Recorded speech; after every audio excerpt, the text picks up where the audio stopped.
열왕기상 13장 25절부터 34절입니다. 여러분들 오늘 등장하는 사람이 있습니다. 늙은 선지자죠. 어제 본문과 또 계속 이어지는 본문 중에 그 늙은 선지자의 정체가 뭐냐라는 것도 우리가 한번 정리하면 좋겠습니다.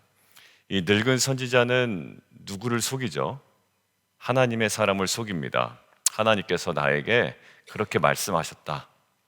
결국 하나님의 사람은 그 하나님께로부터 받은 말씀이 있습니다. 토요일 본문 한번 좀 보시면 좋겠는데, 자 9절이죠. 13장 9절입니다. 여호와의 말씀이 내게 명령하여 이르시기를 떡도 먹지 말며 물도 마시지 말고 왔던 길로 되돌아가지 말라 하셨음이니이다 하고, 지금 여로보암의 요구에 응하지 않습니다. 그런데 늙은 선지자가 이 하나님의 사람 이야기를 듣고 만나러 갑니다. 만나러 가서 다시 요청하는 거예요. 우리 집에 와서 좀 머물다가 가십시오. 똑같이 얘기합니다. 하나님께서 떡을 먹지도 말고 물을 마시지도 말고 돌아가지 말라라고 하셨습니다. 못 갑니다 라고 했는데, 그 늙은 선지자가 이렇게 얘기합니다. 하나님께서 나에게 당신을 꼭 집으로 모시라고 했습니다 라고 이야기하는 거예요. 나도 선지자입니다. 자, 우리 주일 본문 어제 보실까요? 18절입니다. 그가 그 사람에게 이르되, 이제 저희가 문맥상 보면 그가 누굽니까? 늙은 선지자. 그 사람은 누구죠? 하나님의 사람입니다. 그러니까 늙은 선지자가 하나님의 사람에게 이르되, 나도 사실 그대와 같은 선지자입니다. 천사가 여호와의 말씀으로 내게 이르기를 그를 꼭 내 집으로 데리고 돌아가서 떡을 먹이고 물을 마시게 하라 하였습니다. 근데 이것은 그 사람을 속이기 위함이었다라는 거죠. 자, 늙은 선지자의 정체는 뭐냐면, 여로보암의 그 제단 있죠? 단과 베델에 세워준 그 제단, 이것들을 옹호하는 자가 아니었나라고 많은 학자들이 이야기합니다. 그 왜 초청했냐? 그 여로보암의 제단을 향하여 어떻게 보면 하나님의 말씀을 선포했잖아요. 하나님의 사람이 뭐라고요? 토요일 본문 잠깐 보시겠습니다. 2절이에요. 13장 2절. 하나님의 사람이 제단을 향하여 여호와의 말씀으로 외쳐 이르되, 제단아 제단아 여호와께서 이와 같이 말씀하시기를 다윗의 집에 요시아라는 이름을 아들을 낳으리니 그가 내 위에 분당하는 찬당 제사장을 내 위에서 제물로 바칠 것이요 그 사람의 뼈를 내 위에서 살해를 하셨느니라 하고, 이 말씀을 좀 철회해라, 하지 말아라 라는 어떠한 그 종용, 부탁, 아니면 협박, 뭐 여러 가지 의미를 담고 있죠. 그러니까 늙은 선지자는 어떤 타락한 선지자의 하나의 모습을 보여주는 거예요. 그 당시에 여로보암 시대에 여로보암이 단과 베델에 세운 그 어떻게 보면 혼합 종교 방식의 예배를 옹호하는 자였습니다. 그러니까 지금 이 하나님의 사람의 선포가 자꾸 거슬리는 거죠. 그래서 집으로 초대한 겁니다. 자, 근데 결론은 뭐냐면, 결론은 오늘 하나님의 사람이 죽습니다. 근데 왜 죽느냐라는 거예요. 오늘 메시지가 아주 선명하게 나옵니다.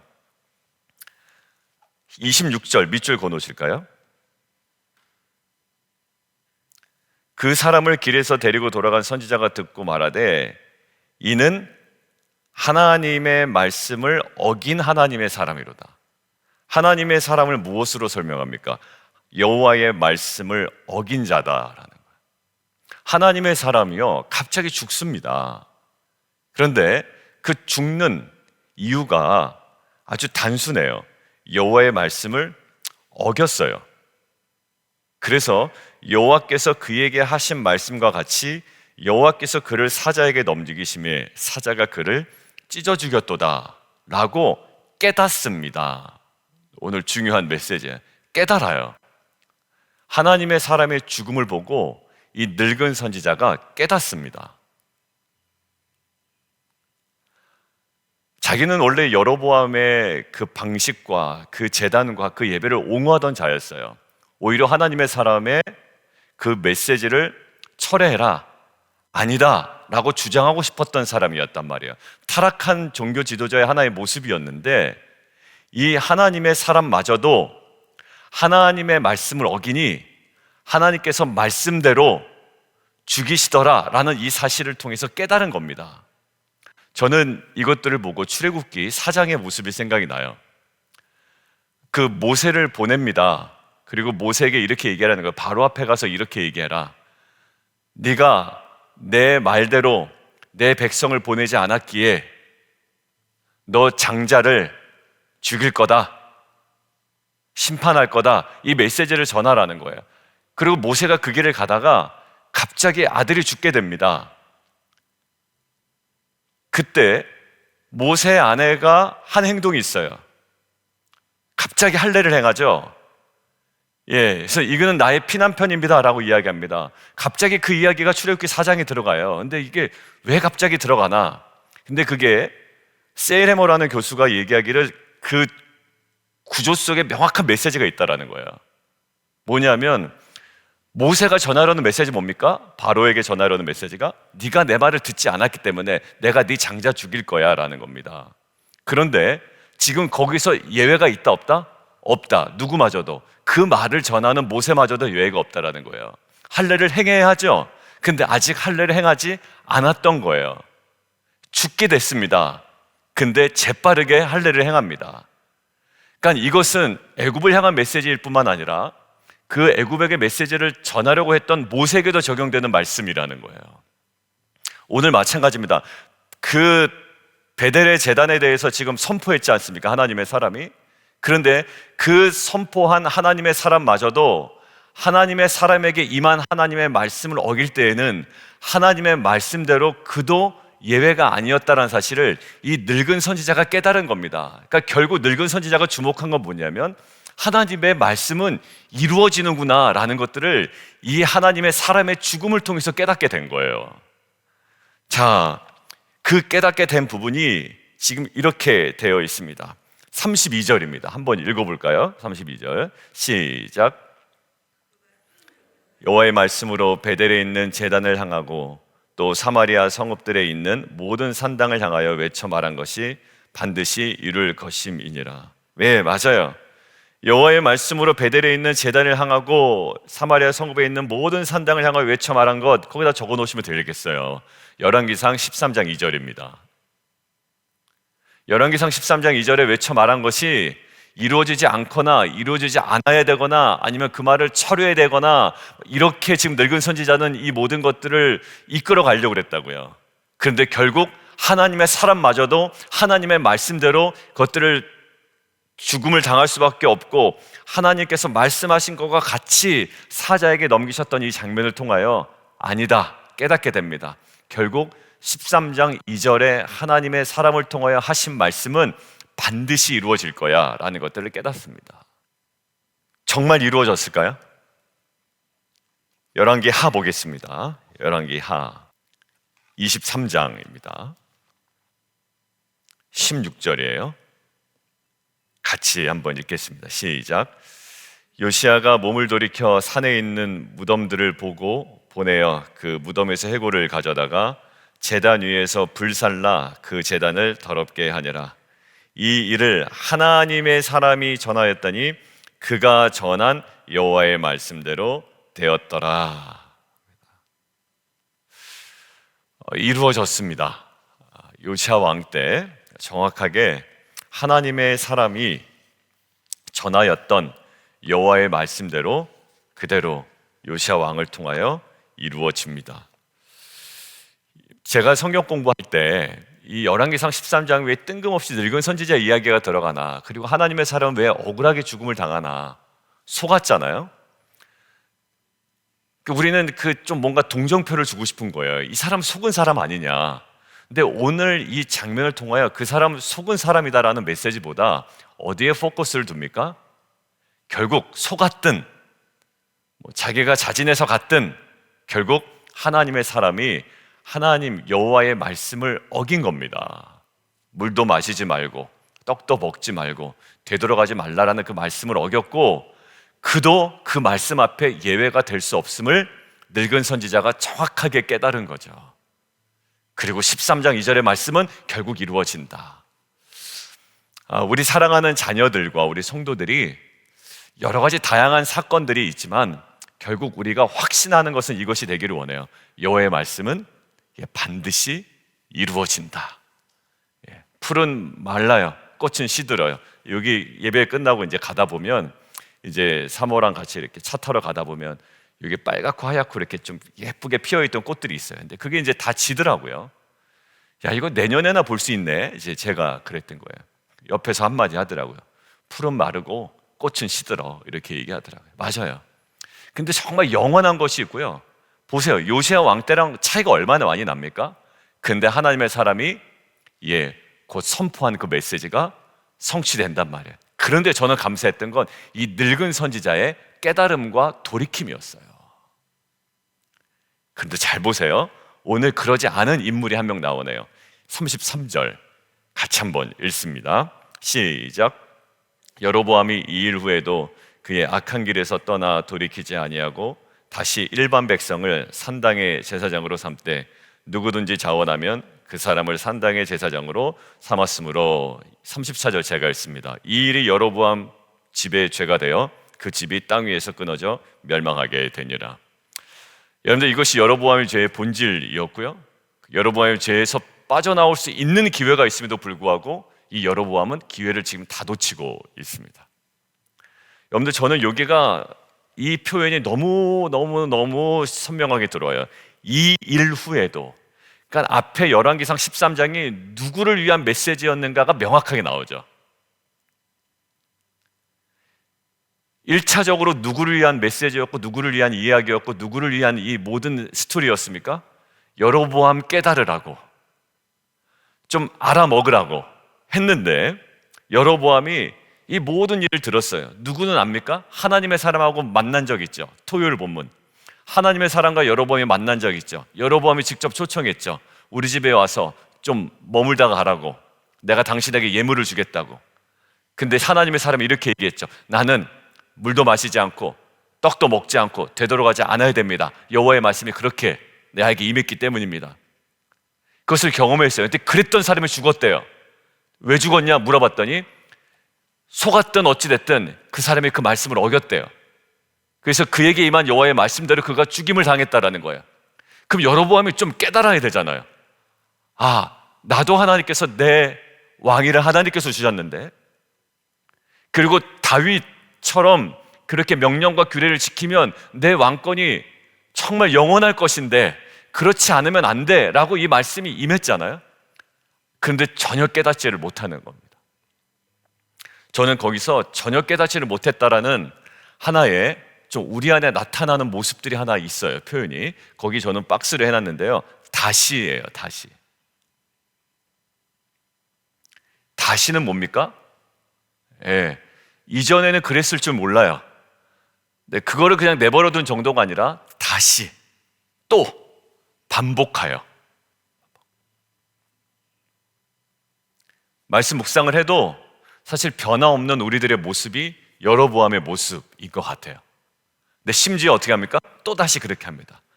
또다시 사람 의지하고 또다시 또 하나님 말씀으로 깨달았다고는 이야기하면서 또 내 안에 수많은 여로보암의 내면의 욕망과 죄성이 계속 끓고 있고, 이 다시가 지긋지긋한 죄성인 것 같아요. 다시 반복되는. 그래서 이것이 어디까지 반복됩니까? 북이스라엘의 모든 왕에게 이 여로보암의 죄가 반복되는, 끊어지지 아니하는 이 가슴 아픈 이 저주스러운 모습. 근데 저는 한 사람이 생각납니다. 누구냐면 다윗이에요. 다윗은 여로보암과 비교할 때는 사회적으로 정말 누가 더 엄청난 죄를 진 겁니까? 한 가정을 완전 무너뜨렸죠. 육체적인 범죄를 했습니다. 근데 다윗이 왜 하나님께서 기뻐하시고 왜 다윗처럼 하라고 얘기하시나요? 다윗처럼 그 자기 부하의 여자를 그렇게 마음대로 해도 됩니까? 아니죠. 하나님께서 다윗처럼 하라고 했던 것은 뭐냐면, 다윗이 실수도 참 많이 했어요. 그런데 뭐냐면 그는 나단 선지자의 이야기를 듣고 그 일 후에 돌이켰던 사람입니다. 그러니까 다윗의 영성과 여로보암의 영성 완전 달라요. 다윗은 정말 중한 죄를 졌지만 듣고 정말 회개하고 돌이켰던 자였고, 여로보암은요, 이 일 후에도 다시 그 일을 반복했던 자입니다. 사랑하는 성도 여러분, 우리 안에 그동안에 어떤 죄를 졌냐의 문제보다 십자가는 뭡니까? 다시 그 십자가 밑으로 예수 그리스도의 그 보혈 안으로 우리가 믿음으로 돌아가는 거예요. 그러니까 우리가 어떤 그 선행을 쌓아가는 것이 아니라 돌이키는 겁니다. 회개하는 거예요. 그런데 여기도 마찬가지로 여로보암의 지금 모습은 이 일 후에도 그 악한 길에서 떠나 돌이키지 아니하고 다시 그 일로 돌아가는 겁니다. 마치 이스라엘 백성이 애굽으로 다시 돌아가는 것과 마찬가지예요. 어제보다는 좀 오늘이 달라졌으면 좋겠어요. 저는 이 신앙의 나이브한 모습들이 너무 좀 싫거든요. 제 안에 있는 모습도. 그리고 그런 모습들이 보여지는 것도 참 싫어요. 왜냐하면 제가 어제 그 일부 예배 때 얘기했죠. 저는 부모님의 말씀을 제가 부모님의 말씀을 잘 못 들어도 누가 제 부모님을 욕하면 발끈한단 말이에요. 그것은 단순한 이유예요. 제가 부모님의 말씀을 잘 들어서가 아니라 내가 우리 부모의 아들이기 때문에 그래요. 그러니까 내가 뭐 특별히 우리 부모의 말씀을 잘 듣지 못해요. 그래서 그건 너무 싫은 거예요. 그러니까 제 안에 그런 게 있어요. 저도 못하면서 그 모습이 너무 싫은 거예요. 근데 그게 무슨 누구 모습이냐? 제 모습이기 때문에 그래요. 그러니까 남을 비판하고 왜 자꾸 저러지? 라는 모습이 사실 제 안에 있는 거거든요. 그러니까 자기에게 있는 게 보여요. 왜? 너무 잘 아니까 그게 너무 보이는 겁니다. 그런데 오늘 여로보암과 이 다윗을 비교해 보면 그것들을 우리가 비판하고 정죄하기 이전에 내 안에 있는 것들을 다시금 돌이키고 다시는 주님 그 길에서 내가 돌아가지 않겠습니다라고 최소한 오늘 하루는 결단하고 오늘 하루만 살아내는 거예요. 내일은 내일 하나님께서 우리에게 주시는 말씀이 있겠죠. 저는 앞으로 그렇게 갈 수 없을 것 같습니다라고 하지 말고요. 왜냐하면 내일은 우리에게 보장된 날이 아니잖아요. 오늘 내가 그 길에 서지 않는 겁니다. 다시 사람들을 뽑아 산당의 제사장으로 삼지 않는 겁니다. 다시 그 일 하지 않는 겁니다. 오늘 하루 내가 하지 않는 겁니다. 이것이 다윗의 영성이 아닐까 생각이 들어요. 뭐 앞으로 네가 어떠한 결정을 하고 앞으로 어떤 일을 할지를 내가 미리 걱정하는 것이 아니라 오늘 하루 우리에게 주어진 삶 가운데 다시 그 길에 돌아가지 않는 것, 물도 마시지 않고 떡도 먹지 아니하고 여호와의 말씀이 오늘 임한 이 말씀 가운데 내가 정말 진정으로 돌이키고 나에게 임한 그 말씀 앞에 다시금 서는 것, 이것이 오늘 하나님께서 우리에게 도전하시는 음성인 줄 믿습니다. 같이 기도하겠습니다. 오늘 늙은 선지자는 깨달아요. 하나님의 사람의 죽음을 통해서 하나님의 말씀대로 이 하나님의 사람 하나님의 사람에게 임한 여호와의 말씀대로 하나님의 사람이 죽음을 당해요. 그걸 통해서 깨닫습니다. 13장 2절에 있는 그 말씀이 성취되겠구나. 이제 늙은 선지자도 알게 됩니다. 근데 여로보암은 이 일 후에도 악한 길에서 돌이키질 않았대요. 그리고 다시 원래 하던 대로 그냥 합니다. 늙은 선지자의 깨달음처럼, 그리고 다윗의 회개처럼 여로보암의 그 모습들이 우리 안에 사라지고 그 회개의 영성이 우리 안에 회복되는 귀한 은혜가 있기를 원합니다. 이렇게 묵상 다 해놓고요, 일상을 이렇게 보면, 저의 모습이구나 이렇게 살아가는 보면 똑같은 모습이 있죠. 다시 그 길로 가는 거예요. 그래요. 서로 얘기해요. 말은 그렇게 해놓고서 똑같아요. 얘기합니다. 묵상은 그렇게 했는데 뭐 변한 거 없어요. 아니요, 오늘 하루만 그렇게 살아내는 거야. 내일은 우리에게 보장된 날이 아닙니다. 오늘 하루 사람과의 관계 속에서, 오늘도 만나잖아요. 오늘 권사님들 모임도 있고 저도 갈 텐데, 그 만남 속에, 대화 속에 옛날 있는 나의 본성이 막 튀어나오는 거 안 돼요. 하나하나, 한마디 한마디 그 만남 속에, 판단 속에, 결정 속에, 또 아주 친한 사람과의 대화 속에 맨날 하던 방식과 그런 나이브한 태도가 아니라 정말 여호와의 말씀대로 정직하고 거룩하고 온전하게 살아가는 귀한 하루가 되기를 원합니다. 이것은 우리를 온전하게 만드시는 하나님의 은혜예요.